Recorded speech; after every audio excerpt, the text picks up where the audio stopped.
Senja, apakah yang tengah engkau cari? Kumpulan kata yang mencipta teduh, kota yang semakin riuh, ataukah kita yang kian rapuh? Pasir putih itu membentang begitu panjang. Debur ombak yang baku hantam tidak dapat membuatnya berantakan. Bahkan, ketika sabit muncul di permukaan, biasnya tetap memantul dari butiran pasir basah sehabis bermandikan air asin. Dalam gulita malam yang tak sepantasnya membuat seorang wanita terduduk sendirian, ada gurat sendu yang meneriakkan penantian dari bibirnya yang seolah bisu. Sehelai selendang bermotif bunga-bunga yang mulai lapuk dimakan usia dengan setia memeluk tubuh yang berbetah diri menatap ke ujung lautan tanpa takut ditelan karang. Ia berdiam saja, membiarkan udara malam mengecup mesra permukaan kulitnya meskipun tidak ada yang tahu bahwa pergolakan batin sedang menggerogoti sukmanya. Berdiri di atas tebing curam, dua keyakinan yang berbeda menikam kita dengan tajam. Ketika kau menyebut dia Tuhanmu dan aku menyebut dia Tuhanku, aku bertanya kenapa harus memaksa untuk bersama jikalau ujungnya akan terluka. Kau pun menjawab karena kau begitu mencinta. Jangan kau tanya lagi kenapa aku bertanya. Sebab kau pun laksana udara yang kuhirup di setiap detik dalam hidup. Namun, kesetiaan pada Tuhan tetaplah harus dipertahankan. Ingatan adalah satu-satunya harta yang kupunya. Sebab itu, ku sampaikan ini kepadamu sebelum manusia-manusia itu merampasnya dariku, seperti dulu keadaan merampasmu dariku.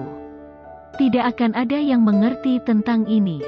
Bahkan malaikat maut pun tak peduli.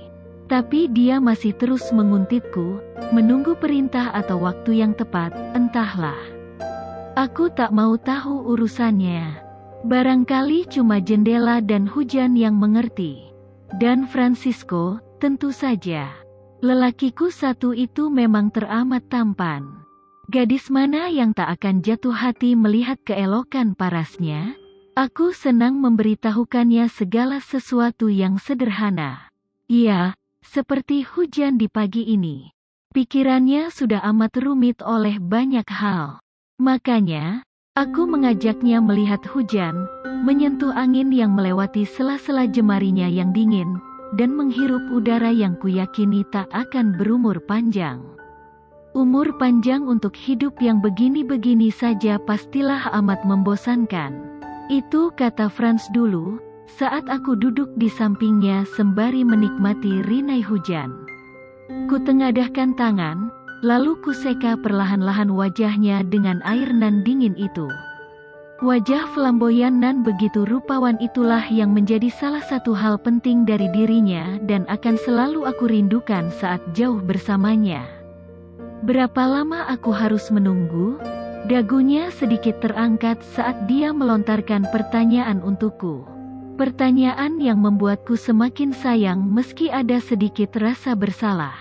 Lelaki ini tidak pernah mau membebaniku dengan perasaan bahwa aku yang pergi dan dia adalah orang yang pantas dikasihani karena ditinggalkan. Dia menempatkan dirinya sebagai laki-laki yang memang sudah semestinya tak memaksakan apa yang dikehendakinya. Hanya menanyakan seberapa lama waktu yang dia perlukan untuk menjalani tugas menunggunya itu. Beginilah dia. Tidak akan lama, Franz. Kutatap matanya dalam-dalam untuk meyakinkan kekasihku. Meski di balik itu, aku tidak yakin dengan perkataanku sendiri. Seharusnya Franz tahu itu. Hujan hari ini memang tidak ada capai-capainya. Jatuh terus sejak pagi. Tapi ini apa ya? Siang atau sore? Atau masih pagi? Langitnya sama saja, hitam dan menakutkan. Bulu-bulu lenganku sampai tidak kelihatan kalau aku tidak mendekatkan diri ke jendela. Saking gelapnya, kalau hujan seperti ini hampir tidak ada orang berkeliaran. Cuma mobil-mobil yang berderet panjang di jalan besar sana. Tidak tahu sepanjang apa. Tapi, sejak tadi aku melihatnya hanya bergerak maju sedikit saja. Bahkan, Kau tak akan tahu mobil itu sudah bergerak maju kalau tidak memperhatikannya dengan saksama dan dalam tempo yang lama. Bumi mungkin sudah terlalu sesak. Orang-orang terlalu cepat melahirkan anak-anak. Apa yang bisa mereka perbuat? Cuma teriak-teriak, tidak jelas. Bahasanya saja aneh-aneh. Maka jangan salahkan aku kalau sejak tadi ada dua bocah di ruangan ini yang hanya diam karena telah kumarahi. Kerjaannya tertawa dan ngomong keras-keras tanpa faedah. Membuyarkan pikiranku yang tengah serius mengerjakan tugas dari dosen saja. Kedua bocah laki-laki ini berbadan gempal. Salah satunya baik, suka tersenyum. Meski kadang aneh, kalau aku sedang rindu dengan lelakiku, dia akan memperlihatkan benda yang ada orang bergerak di dalamnya. Aku menyeruput cangkir kopiku untuk kesekian kali. Lalu kuletakkan di atas meja, di samping laptop kecilku. Cuma ini penghilang penatku di rumah. Duduk menghadap jendela sambil memperhatikan manusia-manusia kecil itu berkejar-kejaran, seolah siap bersaing dengan dunia. Jendela kayu yang menghadap ke gang depan rumah mampu membuat mataku menatap jauh hingga ke jalan besar sana. Ayah membangun rumah ini semakin besar, padat, dan mengkilap. Tiangnya yang dulu dibangun kokoh oleh kakek, diganti dengan beton. Di sana-sini dindingnya yang tebal, kaku, dan dingin telah diwarnai. Jendela samping inilah yang bersikeras kupertahankan. Tidak boleh diganti dengan besi ataupun ditambahkan kaca. Katanya aneh, jendela ini terlihat kecil untuk rumah yang semakin megah. Hari selanjutnya, usai seharian hujan turun dengan derasnya, matahari bersinar walau masih tampak malu-malu. Namun, setidaknya seharian ini aku dapat menghabiskan waktu bersama Franz untuk mengatasi segala kepenatan usai seminggu belakangan kami dihajar oleh soal-soal ujian semester. Mau kemana kita? Tanyaku pada Franz tatkala kami sampai di parkiran kampus. Aku menjadi kesal dengan jawabannya. Namun, ia justru tertawa geli dengan kekesalanku. Aku menjadi semakin kesal. 15 menit kemudian kami sampai di sebuah mall tak jauh dari kampus. Franz menggenggam tanganku. Kami berjalan menuju lantai atas, memesan tiket untuk menonton film yang tengah diputar hari ini. Dan, 2 buah tiket pun berhasil kami dapatkan. Franz menyuruhku duduk, lalu ia memesan popcorn dan minuman sebelum kami menuju pintu teater yang telah dibuka. Gimana? Masih kesal? Tanyanya padaku usai kami duduk di sesuai nomor kursi. Aku tersenyum sembari mencubit lengannya gemas. Dan kami pun larut dengan cerita dalam film itu hingga selesai diputar. Franz adalah salah satu mahasiswa yang cerdas di kampus. Ia juga dikenal sangat aktif dalam berbagai organisasi di lingkungan kampus. Bahkan, ia berhasil menjadi ketua umum himpunan mahasiswa jurusan HMJ, Bahasa dan Seni. Posisi yang tentunya menjadi incaran tiap orang. Dengan kepiawaiannya mudah saja ia dapatkan. Sejak menjadi ketua HMJ, intensitas pertemuannya denganku pun semakin jarang. Ia menjadi semakin sibuk dengan kegiatannya yang baru. Pesan dan panggilan yang datang dariku pun seringkali dinomor sekiankan. Aku mengerti, bukan porsiku untuk menghalanginya berkegiatan. Selama itu hal yang positif, apapun yang dilakukannya tentulah kudukung sepenuhnya. Seiring berjalannya waktu, kesetiaan menjadi sebuah ujian. Masih teringat jelas di benakku. Memasuki tahun ketiga, di penghujung bulan Januari, di mana hujan turun sehari-hari. Tatkala dua manusia memadu kasih dengan begitu indahnya, di saat itu pula badai pun mulai menerjang. Bak armada yang mulai terseok-seok di tengah lautan, menunggu datangnya mukjizat sebelum ia karam. Suatu sore nan mendung, mungkin semendung hati yang tak bisa teringkari ketika kekasih yang begitu engkau cintai menggores luka nan menganga dengan membagi hati. Lantas, apakah engkau masih bisa percaya? Masihkah pintu maaf itu terbuka? Namun, bisakah hati kecilmu membiarkan ia melewati luka seorang sendiri tatkala berada di titik terendah dalam hidupnya? Jawabannya tentu tidak. Entah berapapun besarnya luka yang tertoreh di relung hati, nyatanya cinta mampu membuka ruang-ruang maaf yang seolah tertutup rapat tiada bercelah. Tahun itu menjadi tahun terberat yang mesti kulalui bersama Franz.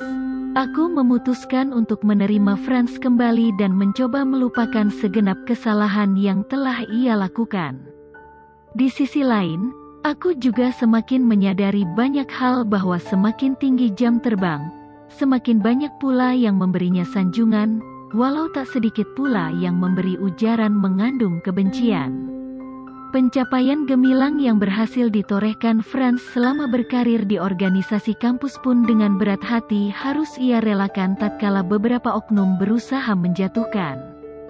Bahkan, hujatan-hujatan tajam pun bermunculan, menggiring opini miring sehingga orang-orang yang tak tahu menahu banyak yang termakan omong kosong itu. Wajar, bila pada akhirnya ia merasa berada di titik terendah hidupnya saat itu. Begitulah hidup dan kehidupan. Tenang, kita akan melaluinya bersama. Begitu kataku menguatkan. Terima kasih ya, kamu hadir untuk memberi dukungan dan kekuatan. Demikian kata Franz kala itu. Ia menggenggam tanganku erat, seolah berkata tak ingin melepaskan. Maafkan aku, Franz. Aku tak bisa menepati janjiku untuk terus bersamamu menjaga hati dalam hubungan nan pelik ini. Meski luka di relung hati tak bisa dipungkiri. Namun, tetap bertahan bukanlah sebuah pilihan. Kita adalah dua jiwa yang perih, tak kuasa melawan keadaan. Pada akhirnya, kita pun menyerah. Makanya, kita lebih memilih diam dan membiarkan semua terjadi dengan semestinya. Ini adalah perjalanan yang berat. Aku akan membiarkannya pergi, melanjutkan kehidupan kami masing-masing. Perpustakaan kampus, disinilah pertama kali aku bertemu dengan Franz, sosok yang perlahan menjelma menjadi kekasihku. Di sini pulalah terdapat sebuah taman, juga bangku kayu tempat kami sering menikmati hujan. Namun, di tempat ini pulalah yang akan menjadi tempat penuh kenangan. Franz terus memandang wajahku dan pada akhirnya mengerti. Ia membiarkanku pergi menemui jalanku sendiri. Kita mungkin telah sampai di persimpangan jalan yang menukik dengan begitu tajam. Walau ku tahu, jalan yang diambil ini sangat berat. Aku tersenyum, tapi hatiku pedih sekali. Air mata pun tak kuasa kutahan. Kuusap jemari tangan Franz yang lembut. Untuk terakhir kali, aku tak sanggup menatap matanya. Aku yakin ia tak akan menangis saat ini. Lelaki flamboyan yang paling kucintai itu tidak pandai memperlihatkan kesedihannya. Mungkin aku tidak tahu rasanya ditinggalkan. Tapi, meninggalkanmu adalah sakit yang tak akan bisa kugambarkan dengan apapun di dunia ini. Aku terjebak di sebuah toko buku dan belum bisa pulang karena hujan belum juga reda. Tak jauh dari situ, ada sebuah kedai kopi yang memang tak asing lagi. Aku sering menghabiskan waktu di sini dulu, bertahun-tahun yang lalu.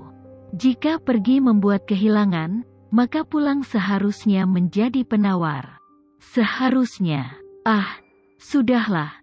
Entah apa yang tiba-tiba merasuki pikiranku hingga dihujani bayang-bayang masa silam. Sebuah meja kosong di ujung kedai pun kupilih untuk sejenak melepas lelah. Sembari menunggu mochaccino panas, kubuka lembar demi lembar buku yang telah kubeli. Sungguh, tak ada yang mampu menandingi nikmatnya secangkir kopi ditemani sebuah buku tatkala hujan tiba. Tak berselang lama, sebuah pesan masuk di layar ponsel. Dari seorang kawan yang akan kuberikan undangan. Aku menunggunya di kedai itu sembari larut dengan frasa demi frasa yang membuat mata ini menari ke kanan dan ke kiri untuk menikmatinya. Permisi, Mbak. "Boleh saya duduk di sini?" tanya seseorang padaku. "Oh, silakan saja, Mas," jawabku sekenanya tanpa menoleh sedikit pun ke arahnya. Yang ku tahu, kedai ini semakin ramai. Maka tak ada salahnya berbagi meja dengan yang lainnya. Barangkali dia tak mendapat tempat duduk, begitu pikirku dalam hati. Sunyi, hingga akhirnya lelaki di mejaku itu kembali bersuara. Suara yang tak asing kedengarannya bagiku. Kuhentikan membacaku lalu menoleh ke arahnya. "Franz, ya Tuhan, dia Franz." "Benarkah demikian?" Franz tersenyum ramah. Tangannya terjulur kepadaku. Aku menyambut uluran tangannya yang dingin di atas meja. 8 tahun telah berlalu sejak kepergianku waktu itu. Namun, lelaki itu masih sama seperti dulu. Masih gagah dan menawan. Kami berbicara banyak hal selama tak bertemu hingga tiba di detik ini. Meski kami tidak bisa menikah, aku tetap mencintainya. Dia menyuruhku punya anak. Dia ingin melihat anak kecil hadir dalam hidupku. Tapi dengannya, tidak bisa. Mustahil, katanya. Tubuhku bergetar. Aku tak lagi menghiraukan kelanjutan perkataannya. Aku hanya memandang ke arah jendela, menyaksikan gerimis yang masih turun membasahi bumi. Franz ulurkan kembali tangannya untuk menyentuh pipiku yang kini basah oleh air mata yang tak lagi bisa tertahan. Aku semakin terisak dalam dekapnya. Dan benar, saat matahari hendak terbenam, gerimis semakin deras, berubah menjadi hujan. Dan Franz duduk menatapku sembari menguatkanku, mengulang kenangan lama, duduk di tepi jendela sembari menikmati hujan. Franz memang tidak pernah pergi.